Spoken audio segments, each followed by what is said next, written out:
À suivre aujourd'hui dans l'actualité marquante camerounaise, la fin de Paul Biya comme Mobutu, 15 signes qui prouvent.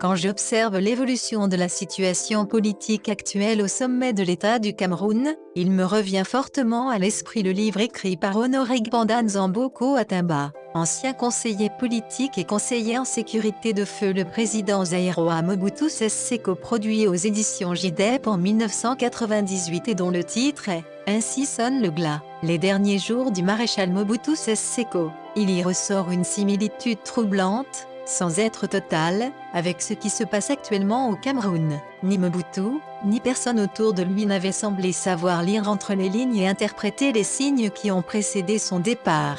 De nombreuses pontes du régime, pourtant au fait de la réalité, ne voulaient surtout pas imaginer le scénario d'un départ du pouvoir à seulement 66 ans. Ils étaient plus enclins à manipuler, mentir, torturer, tuer, juste pour conserver l'illusion d'un pouvoir pourtant finissant, qui leur permettrait de continuer à jouir des juteuses positions sociales et de piller les ressources publiques. La vie de l'homme d'État Mobutu, qui avait juste besoin de sortir par la grande porte, ne les préoccupait guère. Il sera finalement inhumé par sa famille et quelques proches collaborateurs à Rabat au Maroc en septembre 1997. Honoré Gbanda relate que tout avait commencé avec la grave maladie du président Mobutu.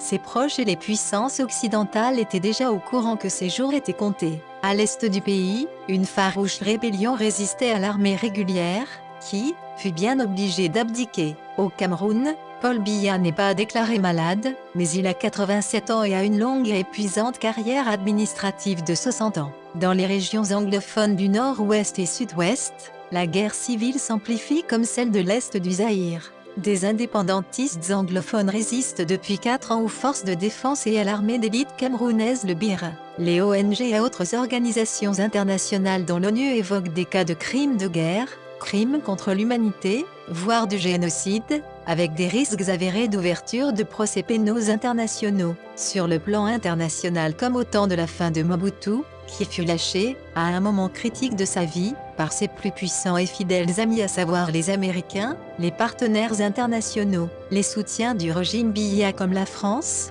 commencent déjà à manifester une sorte de détachement. Le président français, dernièrement au Salon de l'Agriculture à Paris devant les médias du monde entier, vient de le présenter, certes, sans l'indiquer expressément, comme un despote, en l'accusant ouvertement d'enfermer ses opposants. Le jeu démocratique est de porter atteinte de manière intolérable aux libertés et droits individuels de ses compatriotes. Quelque temps aussi, avant son départ, la Belgique, autrefois partenaire historique du Zaïre et grand ami du maréchal Mobutu, avait lancé une campagne internationale de dénonciation de la dictature de Mobutu à la suite des massacres d'étudiants à l'université de Lubumbashi. En réaction, tout comme à la suite des propos de Macron qui ont donné lieu à des manifestations anti-françaises devant l'ambassade de France à Yaoundé il y a quelques jours, le pouvoir zaïrois préféra plutôt manipuler quelques jeunes mobutistes, en organisant des marches de protestation à travers les villes zaïroises pour dénoncer ce qu'ils ont qualifié d'ingérence belge dans les affaires internes du Zaïre. Le gouvernement zaïrois fera même une sortie et jugea le comportement du Premier ministre belge d'inamical. Au Cameroun, la présidence de la République parle d'attitude surprenante de la France. La Suisse, pays que Mobutu aimait passionnément et où il y séjournait régulièrement dans son somptueux château vaudois, ne voulait plus subitement l'accueillir. Il était devenu encombrant à la suite de bruyantes manifestations d'opposants zaïrois qui dénonçaient les violations de droits de l'homme dans les rues genevoises et européennes. Il a même fallu la prise d'un décret du Conseil fédéral suisse en décembre 1996 pour permettre au maréchal de revenir se faire soigner dans ce pays. Curiosité, les séjours réguliers du président Biya à l'hôtel intercontinental de Genève sont aussi devenus rares. De nombreuses sources parlent d'un possible rationnement de visas à la suite de violentes manifestations d'activistes camerounais qui dénonçaient sa présence en Suisse, lesquelles ont fortement troublé l'ordre public suisse. Sur le plan de la politique intérieure, l'opposant zaïrois Étienne Tshisekedi rassemblait à ce moment-là des foules immenses à travers les grandes villes zaïroises, organisait avec succès des journées de désobéissance civile très courues. En fait, les populations aspiraient au changement malgré de multiples campagnes de divinisation du maréchal dans les médias, comme l'expliquera plus tard l'ancien ministre de la Communication de Mobutu, Dominique Sakombi Inongo, dans un célèbre film documentaire intitulé « Mobutu, roi du Zaïre ». Au Cameroun, Maurice Kamto rassemble, mobilise d'énormes foules tant à l'intérieur qu'à la diaspora, comme ce fut récemment les cas à Bafoussam et à Douala. Les populations ont respecté son mot d'ordre de boycott des élections municipales et législatives, qui est un acte de désobéissance civile.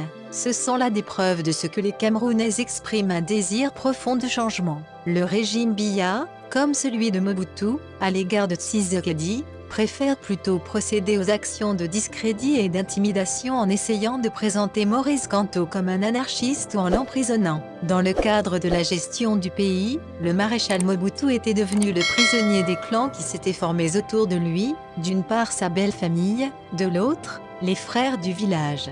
Ainsi, Honoré Gbanda nous apprend dans son livre que le frère de la première dame zaïroise Bobi Ladawa Mobutu s'était arrogé, sans être officiellement nommé, les pouvoirs de ministre de la Défense et de la Sécurité. De nombreux conseillers de Mobutu, dont l'auteur Honoré Gbanda, pourtant chargés de la politique, ne seront plus écoutés et ne seront même plus reçus par le président de la République, sans l'aval du cercle fermé familial. Au Cameroun, il est un secret de polichinelle dans la presse que la haute administration vit au rythme des clans des proches du président de la République. D'une part, celui supposé de la première dame Chantal Biya, avec à sa tête son parent, le secrétaire général à la présidence, qui de par ses fonctions administratives contrôle forcément les services de sécurité et de défense et autres grandes entreprises publiques et importants services de l'État. D'autre part, celui supposé de la tribu d'origine de Paul Biya, tenu par deux autres sous-groupes qui se livreraient sous cap quelques batailles épiques comme celle récente pour l'élection de maire à la mairie de Sangmalima, dont la presse en a fait des choux gras cette semaine. Tout ce cocktail de clans, autour de Paul Biya, comme au temps de Mobutu, est susceptible de créer de sérieux dysfonctionnements,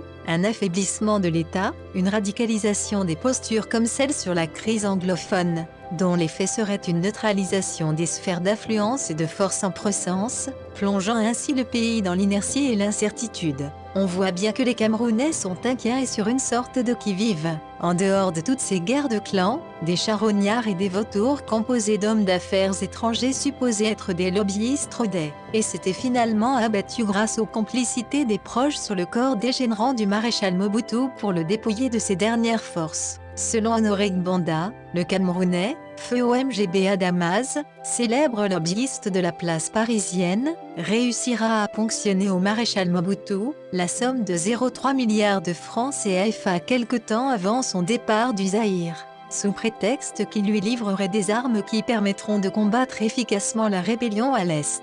En ce moment, de nombreux soupçons pèsent de plus en plus sur ces fameux lobbyistes appelés à redorer l'image du Paul Biya à l'international et à la mobilisation des soutiens et réseaux. La presse parle d'une certaine française pour les milieux politiques français et d'un autre cabinet de communication aux États-Unis pour apaiser les relations de l'autre côté de l'Atlantique. De nombreux activistes camerounais des réseaux sociaux interrogent la récurrence des multiples visites à Paul Biya à la veille de chaque élection par le président et vice-président de l'ACAF à Mahama et au Mali, porteur du projet d'organisation de la Coupe d'Afrique des Nations au Cameroun. L'index est aussi pointé sur certaines participations de Paul Biya à certains événements comme au sommet de la paix à Paris, où malheureusement, il fut sans façon tancé par l'homme d'affaires d'origine soudanaise Mo Ibrahim. La presse et médias internationaux n'en sont pas du reste. On assiste de plus en plus à un foisonnement de parutions de journaux et d'affichage de grands posters de Paul Biya sur différents kiosques à journaux tant au Cameroun qu'à Paris. Des publi-reportages sur ses exploits à n'en plus finir. Pourtant, comme au temps de la fin de Mobutu, tout cet activisme n'aura servi à rien. Il lui fallait juste des personnes courageuses, humanistes, ayant un sens élevé de la préservation de l'honneur et de la dignité d'un homme d'État, prêtes à tout perdre parce qu'elles auront préféré lui dire ce qu'il devrait faire dans un tel contexte explosif. Paul Biya serait très redouté par ses collaborateurs, Normal, car ce sont juste de hauts fonctionnaires dont en réalité, le rôle est d'assister le plus grand chef de l'administration qu'est le président de la République, et non est l'homme d'État Biya. Car conseiller un président de la République est bien différent de conseiller un chef d'État. Conseiller un président de la République, c'est se limiter au travail technique sur des dossiers confiés. Par contre, conseiller un chef d'État, c'est lui permettre de prendre les décisions qui engagent sa vision d'homme d'État en rapport à celle de la nation. Les quelques conseillers autrefois inventoriés par certains câbles diplomatiques de l'homme d'État Biya sont pratiquement tous décédés.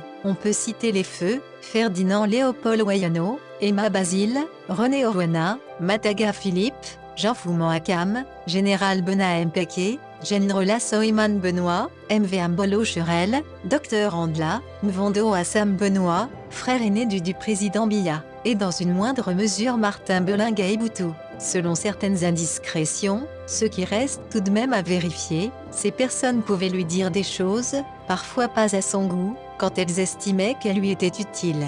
Dans un tel schéma, qui pourra interpréter pour lui ces signes, afin qu'il demeure dans l'histoire, ce grand homme d'État, qu'il a voulu être, lorsqu'il déclara à feu Yves Mourouzi de Radio Monte Carlo en 1983, qu'il voudrait qu'on garde de lui l'homme qui a apporté la démocratie à son pays, la démocratie étant l'écoute de la volonté du peuple et non de celle de louangeurs, griots et autres profiteurs qui lui diront que tout va bien et qu'il est dans la bonne direction, qu'il est fort, qu'il était yo-yo, mais qui ce jour-là le renieront sans état d'âme. Seul le peuple est vrai, et ce peuple parle en ce moment. Il veut la démocratie.